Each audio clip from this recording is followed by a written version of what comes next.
like a sea, sometimes stormy, sometimes calm. Our consciousness is like a bubble that rises from the depths. We reach the surface and have our moment, then pop. The bubble is burst and we sink back into the ocean deep. This idea may not suit everyone, but most people have their own ideas about life and what comes after. What is true, however, is that for those left behind, when someone dies, there can be an array of vast and painful feelings. There is another theory that somewhere in the space between dreams and sleep is a place where the spirits of the dead can reach out to the living. Our story takes place in the realms of ideas. It is neither true or false, right or wrong. It is what it is, an idea, wrapped up in a dream of friendship, lost in the waves of life and death.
Hey, my friend. How are you? Shut. And why would that be the case? Why do you think? Well, I'm here now. Let's talk. What's egging you? What's there to talk about? Well, you always know where to find me, don't you? There's something bugging you or you wouldn't have come here. If you have anything to say, then just say it. Well, I guess the only way for me to get started with that is for you to tell me what's upset you so badly. Well, other than perhaps the obvious, but, we'll get over that. What's brought you to me? A general lack of gratitude in my own life and a feeling of discontent and malaise, poverty of spirit. What kind of experiences were you expecting to get from these emotions that you just told me about? I don't want these emotions, they just happen. Okay. So what do you do with the energy that they produce? That they just happen with? I feel like I can't do anything with them. But produce more emotion over the melees and continuing to feel that way. You realize that's producing a circle for you. The more you continue to feel them and the more you give them energy, the more they continue to happen. Until you decide otherwise, to do something with them. Then how do I break the circle? Are there times when you do feel joy? Do you feel elation? Are there moments where you still feel that? For me, those are more abstract concepts than real things. Why would they be any more abstract than the malaise you're feeling? I don't remember the last time I felt joy, but I can remember very clearly the last time I felt anger and frustration. Can you relay what that was? It's now. It's not it's here. Well, The moment I wake up, well, it's quiet here. That helps with letting go of some anger, letting go of a little bit of the melees. Does it not? yes, it does.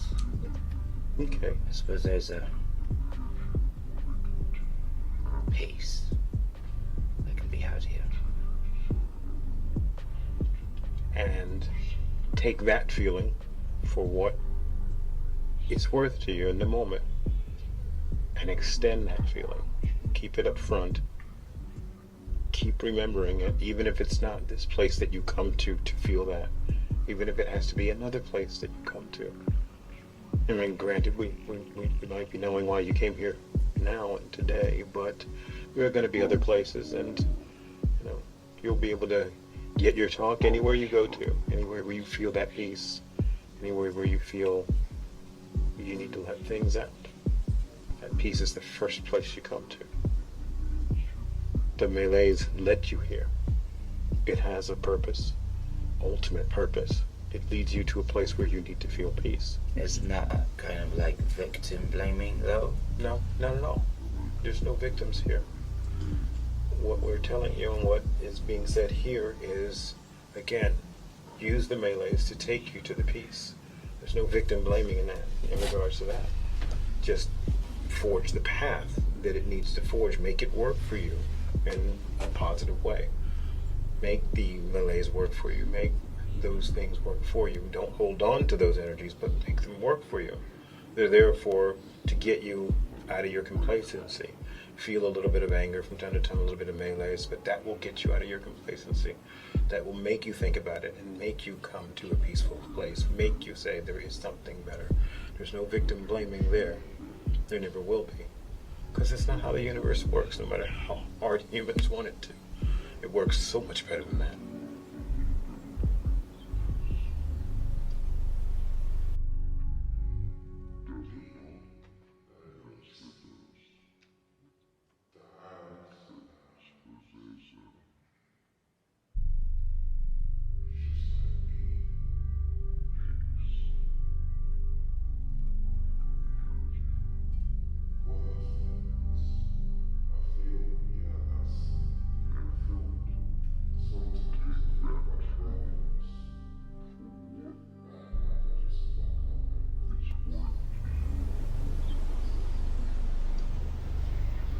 I don't really know how to rid myself of this. It feels like I'm being crushed. And I'm trying to get on with my life and be a decent dad and just like be worth it. I feel sometimes I feel quite worthless, and like I just fuck up everything I touch, and like there's a disease or something that follows me around and then contaminates everything I kind of come close to, regardless of what my intentions actually are. And I wonder sometimes if some of the things that have happened to me in my life have actually been avoidable. You know, maybe they're my fault, and I've just not acted the right way. Because it's so different. No, it's so difficult. No one tells you really how to be. I don't know. How to be a man. How to be human. So you've got to be big and fucking all of this. But it just doesn't seem to make any sense. Life doesn't seem to make any sense. If it made sense, I wouldn't be here. There is something you might want to go back to and give a bit more power to. Your intentions. You have to let your intentions outpace your fears. In other words, the universe doesn't work regardless of your intentions. It works because of your intentions. So you have to let your intentions outpace your fears, unless, and this is not your space at all because I didn't see it there, but unless you're one of those whose intentions is to produce fear, and in such a way as to make life thoroughly and utterly uncomfortable. But that's not the space you're in. Uncomfortable for anyone and everyone around them.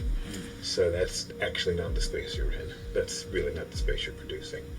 So your intentions, your absolute best of intentions, must outpace your fears. They do matter. We live in a world, where it is believed that intentions don't matter, when actually your common law has long since caught up with the idea that intentions are a large part of an act or reason behind something.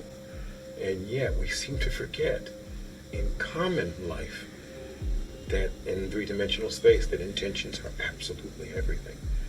When someone says, oh, it doesn't matter what you intended, our comeback is, well, actually, it absolutely mattered what you intended.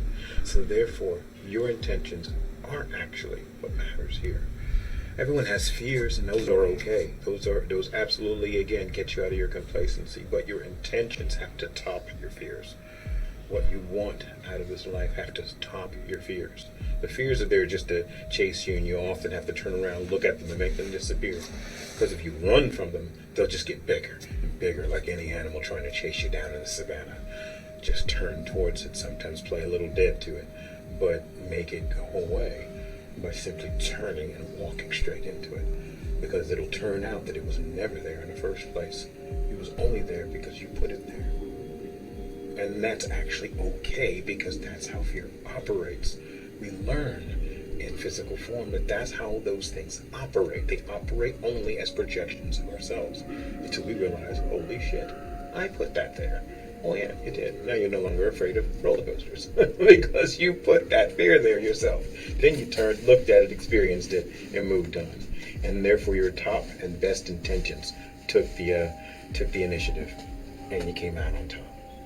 And there are those, perhaps even your child, there are those who view you with the absolute top intentions and top thoughts.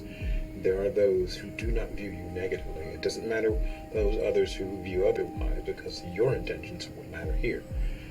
And there are plenty of those who do not view you in the way you view yourself. So your intentions are what really runs this show, and how you view yourself actually runs the show and actually makes things happen. So You kind of have a pretty bad self-opinion. So you realize that, yeah, your self is split if you want to, and it makes it easier for you. Imagine yourself being split into three different spaces, three different entities: the physical, the mental, and the quantum, the higher self. They don't all see things the same way. They increasingly see things from not the greatest to the best possible thing possible for this lifetime, possible for the story you're telling, possible for the path you're walking, and all of those things, and all of them from the middle, left, and right, are all possibilities. They're all up to you to choose all three parts of you together to make a choice and move on. No one's responsible for them but you. And even if someone has an influence on you, you're not truly separate from everyone and everything in this world. It's still all a part of your own intentions. So even the worst enemies among us are part of our own intentions for ourselves. So even our worst among us, if we go back and we try to stop one event from happening that took place in our life, the tapestry will have unwound all the way to the point where you'd originally reached back to change it, and nothing would be the same. Absolutely nothing. Even all the good that you've done, and all the good people you've touched, and all the children you may have had will suddenly perhaps not even be there in the new reality you've created.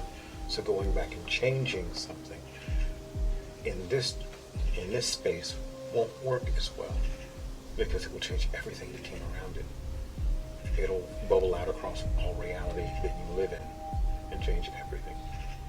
So you have to be content with what you've done and move on with your intentions to do even more, even better, even higher. Similar to the kind of stoic way of thinking that you need to accept things for what they are. You can't change the way you look, or you don't worry about the stuff that you can't change, and accept that there is a lot of stuff in life that can't be changed. So sometimes I feel like I'm talking absolute shit. But it's not. You know what's perfect about what you just now said? Sometimes I feel like I'm talking absolute shit, is it's opposite. There are times when I know I'm not talking shit because its opposite exists. And it's the one thing about yourself I think that you probably might remember, that without the opposite things in life going on, the malaise and the anger and sometimes the hatred, the peace, the love, the growth would not even be seen. You would not know that it even existed without the other end. It's so easy to be angry. Yeah. And it's so...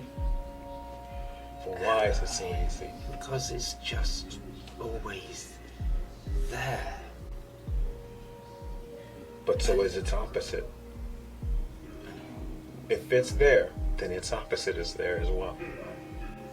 But what makes it for you harder to grasp the opposite energy, which is with there, present with it? Because the anger blots it out. Okay. Makes it harder to find. But then you're a hard-working guy, so it makes it a bit of a challenge, is what you're saying. What if it's not just me, though? What if it's like other people? Because other people think it's, you can't. All right, you can maybe control a little bit of who you are, but you can't control what other people are and what other people do, can you? Right.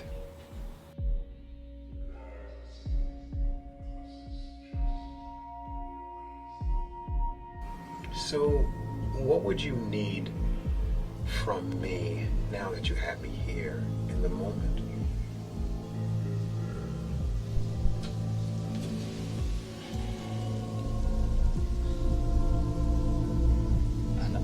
understand. To what? Life. That's a tall order. I suppose we could whittle it down to just a little bit. But what is it? What? No, not even what is it. Why is it?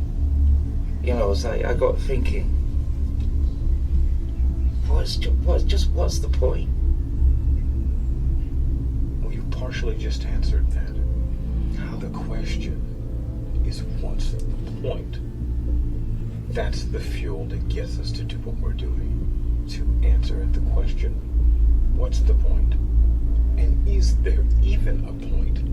And if there isn't a point, do we make it a point? Do we do something to make it a point? Do we make it what we want to make it? Are there like different ways of asking the same question? So you could go, what's the point of that? Or you go, what's the point? Right. So it's all in your... Right. It's all in your emotional state and your mental state. Your spiritual state is thoroughly aware of all the levels. Your quantum spiritual kind of state knows already. But it doesn't give up the game. It doesn't give up the rules. The mental and the physical state are the ones having to deal with the rules. And it is wonderfully, as you just put it, all about how you just asked that question. Oh, what's the point? Because then someone like us will come along and go, well, you tell me. This is all your fun and games. You tell us what's the point. But in the end, it sounds almost as if there should be some sort of answer. But the answer doesn't fit unless you are the spark. You know, the eternal it that makes that answer. Because that answer will only make sense to you and only works for you. For your spark, your end of this whole eternal deal, your part of it. It will only make sense for you and only work for you. And it works 100%, but it would only work for you. So what's the point? I don't know. You tell me. I'm sure I could give you an answer. I could dig back into the past and tell you what my mental and physical self from the past thought of that. But wouldn't that just be? But that would your be, point. That would be that would be that person's, or that being, that physical, that mental and physical senses point. Ultimately, that spiritual point. It wouldn't make any sense to you, though. Is it more like, what is my point? Or what is the point? You came to the question. I What was is waiting me? for you to get to. What is your point? What? Yeah. You know, a lot of people had it much worse than I did, but I didn't have a good childhood or anything.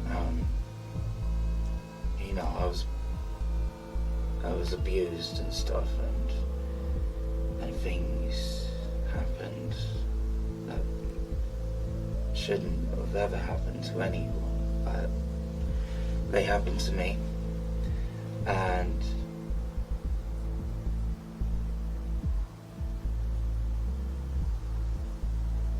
I've spent a lot of my life with these feelings of like self-disgust and worthlessness, and you know, I look back to like maybe when I was 8 years old, which was before things got bad, and I could see that I was happy and I was smiling and I was confident. So the way I got to see is that these feelings of worthlessness and of self-disgust and of all of that, that's like what's been programmed into me by the actions of other people. Like I was constantly told that I was ugly, I was no good, I was weak and pathetic, and I think that sometimes it's like you start saying it to yourself as well, and that's when the poison gets in, is when you start believing it.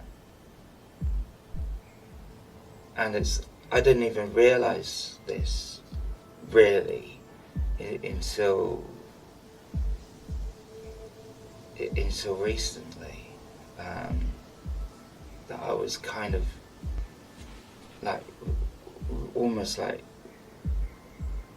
reacting to my programming, like I was a machine, and I had just been programmed to hate myself by people who probably hated themselves even more than I ever could for what they did to me. Does that make sense? It does. So how do I deal with that? And I know therapy. I need to get therapy. See it as a link. Okay? See it as a link. You've already shown that other people have taken their own emotions of how they likely felt about themselves and walked through a life until they started projecting harm and their own insecurities onto others. Yeah. So now your duty, your deal here for yourself to understand your point is to then take that energy, and if it is your point, and if it is your intention to not project that towards another, into the life of another, and keep that energy going, then your intention is to take that energy and then deal with its opposite, with its opposing energy, which is actually always there. Otherwise, this energy you're talking about could never exist. It wouldn't even be possible. Just like the good wouldn't be possible, the bad wouldn't be possible without either one of them being seen. So that's what you now have to do, because you're saying it's your intent to not do these things, to not reproject these things all the way through this history, this entire family line and family group, back towards another inside the same group, or other friends, or anyone else for that matter. So then look at it, take the energy, turn towards it, and see what its opposite is. And that is what you change. That's your point. Going by what you've told us. Going by what you've sent to us energy-wise and information-wise. This is now what we can tell you based off what you've told us.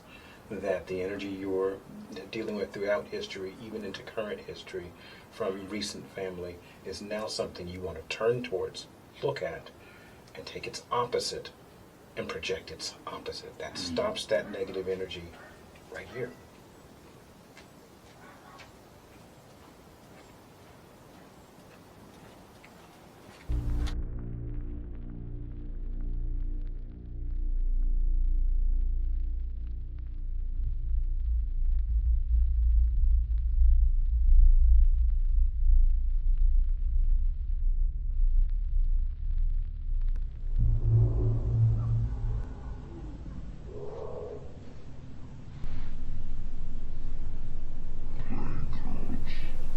So the idea was to slip out the back door while everyone's in the living room playing cards, that kind of conception. To leave when most aren't looking.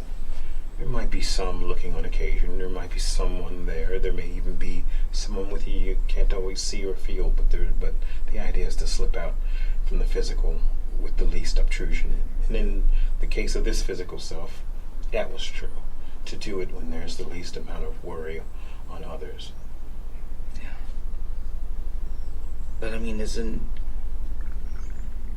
can that be taken as a form of victim blaming though? Like, well, no, that's not the right phrase, but isn't that like saying everyone who's passed away or had something bad happen to them, that's like what they wanted to have happen? Well, again, there's no victim blaming here. Is it the same for everybody? It's not the same for everyone, because everyone chooses by way of their intent. Always remember that. That does sound like victim blaming when you say that. Everyone chooses by way of whatever experience they're wanting to have and whatever experience they're leaving behind for others to have, so they can interpret those experiences the way they wish to, the way they need to. There's no victim here, so there's no victim to blame. You see what I mean? Ultimately, there's no victim, because there's no victim to blame. Ultimately, there's no villain, and so there's no villain to blame. There's just the moment. There's just that situation. Do I blame the person Did it? Not really. Do we, or do I imagine that their highest self didn't realize what was about to happen? Of course they did, but that was the point for it to happen. So there is no villain and there is no victim. There is only the moment, and that moment has now passed. And as you can see, I'm still around when you need me. This fragment that you needed, this fragment that was your friend, that was your family, is still around. Just call for him. Just call for me. Wherever you are, it doesn't even have to be here. Even though this may have been the easiest place to get me, because I liked these sort of places. This fragment liked these sort of places. We liked these sort of places because of how it made us feel and how it made me, this identity, feel. So you know where to call us, you know how to get it. You can do it anywhere. It could be at a beach, at the top of a spire, in a skyscraper, somewhere. It doesn't matter. It doesn't No. make guilt or the anger any less, though. But it's up to you. What if you're in my head? Well, then what's the perfect, better place for me to be but in your head? Your heart, your head, your mind, all of those things are linked together. The perfect place to see that movie run out is in your mind. So hey, what better place for us to be? Absolutely. I'm in your head. Thank you. You're welcome. I'll be seeing you around. I love you. Love you too, my friend.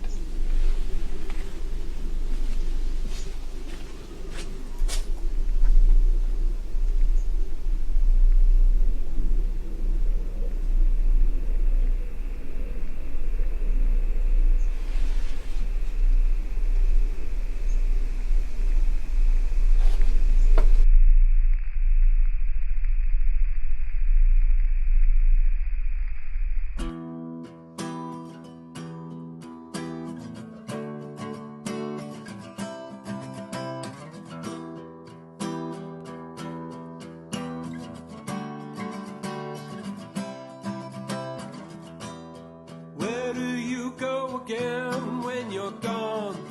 You were gone. Holding your breath again for too long, much too long. Don't wait for me. Don't wait for me.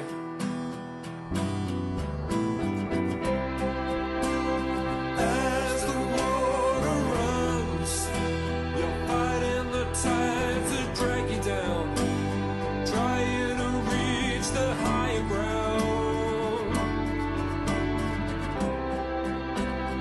As you lose control, you're clinging to hold the heights behind, the thought that you won't survive. You won't survive.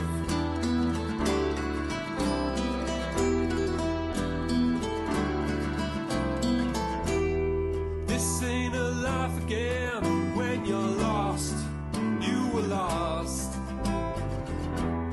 Taking that line again that you crossed. You just crossed. Don't wait for me. Don't wait for me.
still alive.